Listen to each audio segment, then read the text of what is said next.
So the stakeholders we've brought on board are, for example, the Nairobi City County. They've really been part of some of our activities, like the first ever workshop we held, and they've brought us on board in terms of the action plan that they're crafting towards Nairobi's air quality. That's one. We also have UN Habitat here who wants to bring us on board in terms of how we design our streets, the urban planning, how do people move in Nairobi. We also have KDI, who are our host organization in Kenya, and KDI are all about enhancing the vibrancy of communities.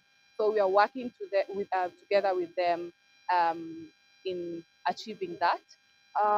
Yeah, so the activities we've done so far are activations. So here we bring together youth with wearable air quality sensors where they move around, collect that data, and they don't clean cities and which cities we're focusing on, why they're important. I will hand over to Tolu to talk about that. But the first site exercise, we had Nairobi as a case study, and we used Nairobi as the city that we were talking about. But we've hosted the first ever Nairobi Citizens Assembly on clean air.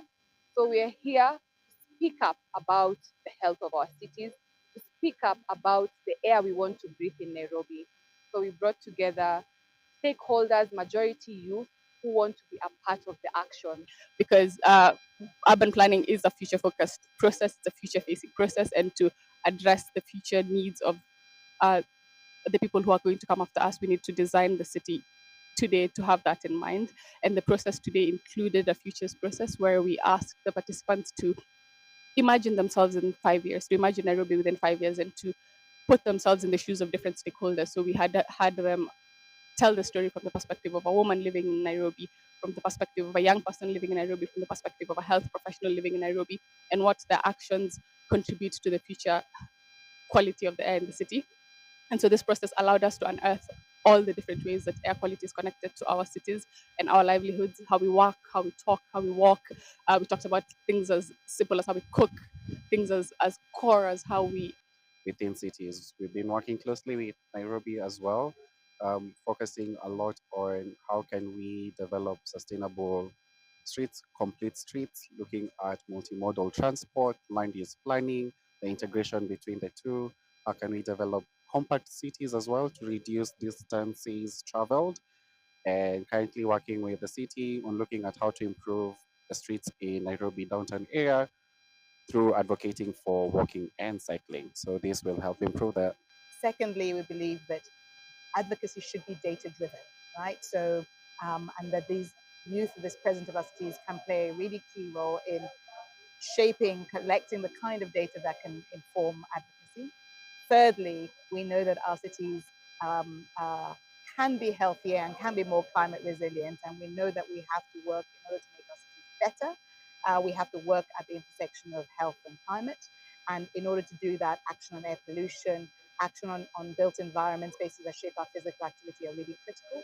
And the fourth reason is because we believe that physical activity is an important behavior, both in terms of claiming public space for health as an inclusive exercise, but also to illustrate the importance of a health of an environment supporting healthy behavior that we want all people to achieve. So we set up Citizens as this initiative that is what we call precision advocacy. So as like sorry, yeah.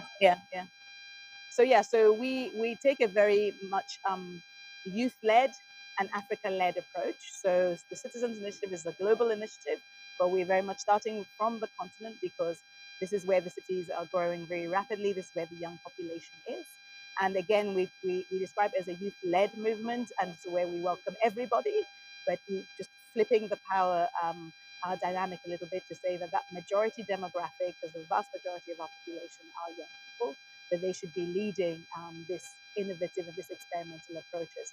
So we are growing on the continent. We are aiming to have 10 hubs by the end of the year. Our big ambition is 100 hubs and 100,000 cities, citizens mobilized, generating data, sensing their cities, and really owning and claiming their public spaces and shaping them in ways that are healthier and more climate resilient. the work that the indigenous communities do in maintaining clean air. They had the example of the Maasai community and how they engage with nature and how they engage with their immediate environment to sustain it and to make sure that it's in good quality. And one of the things that they said was necessary to achieve this and to empower the indigenous communities to share their knowledge was investment. So they talked about investment and awareness as two of the key factors necessary for indigenous communities' ability to work towards the clean air vision that we created.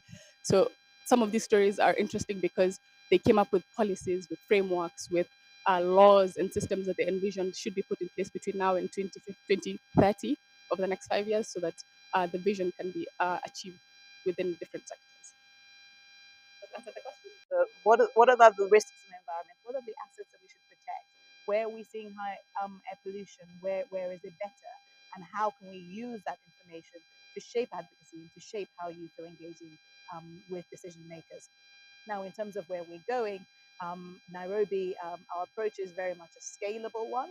So we work in partnership with existing organizations. So in Nairobi, our partners are KDI that host the initiative, the hub. We have hubs in Lagos and Accra, and we essentially have one hub per city. So we're hoping that even in Kenya, that we'd love to collaborate with other partners to maybe have a hub in Mombasa, have a hub in Kisumu, have a hub elsewhere, because this kind of initiatives showcasing the ways that citizen science and youth generated data can shape advocacy, can shape decision making, is really the future of our cities. And we're creating and reimagining and using these futures methods to create and imagine a different reality, an alternative future where cities are both strengthening our climate resilience and making our populations healthier.